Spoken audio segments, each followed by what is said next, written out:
Now, in the early hours of 7th of October, Israelis living near the border with Gaza woke up to the sounds of Hamas militants killing and kidnapping their neighbors. As the hours stretched on, Israelis hid.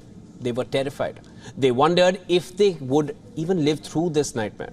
More than a month after the Hamas attack on Israel, the hostage situation, it still remains grim. Now, according to reports and sources, Qatar is brokering a deal to free 10 to 15 hostages held by Hamas militants. And the deal will happen in exchange for a 1 or 2 day humanitarian pause in Gaza. The negotiations between the two are being coordinated with the United States of America. According to sources, in the proposed deal, 6 American hostages are likely to be released. Now, so far, Hamas has released 4 hostages. On 20th of October, an American-Israeli mother and her daughter were released.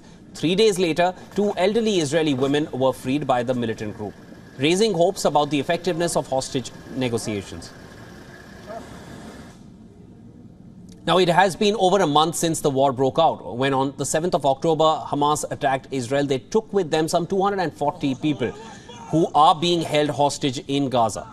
Now, the hostages are from more than 40 countries and they include people from all ages, from a child to an elderly person. The loved ones of the hostages are awaiting for their return, and at times they are calm, at times in tears. Families are appealing to the world leaders to accomplish the mission of their life.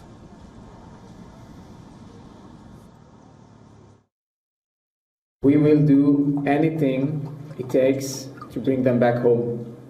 We are willing to sign a contract with the devil if we need to. Right now, the only thing that we are interested in is to bring them back home. My name is Michael Levy, and I'm Or Levy's brother. Or was kidnapped from the Nova Festival. He also lost his wife, Einav, who was murdered in the Nova Festival.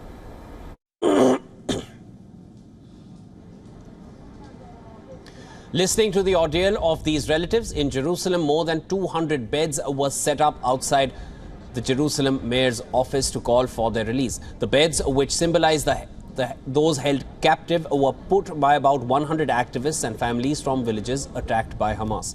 While in front of the Tel Aviv square, tens of blindfolded teddy bears were placed, holding pictures of children taken hostage by Hamas militants. Now, the display was dedicated to some 30 children as young as 9 months old.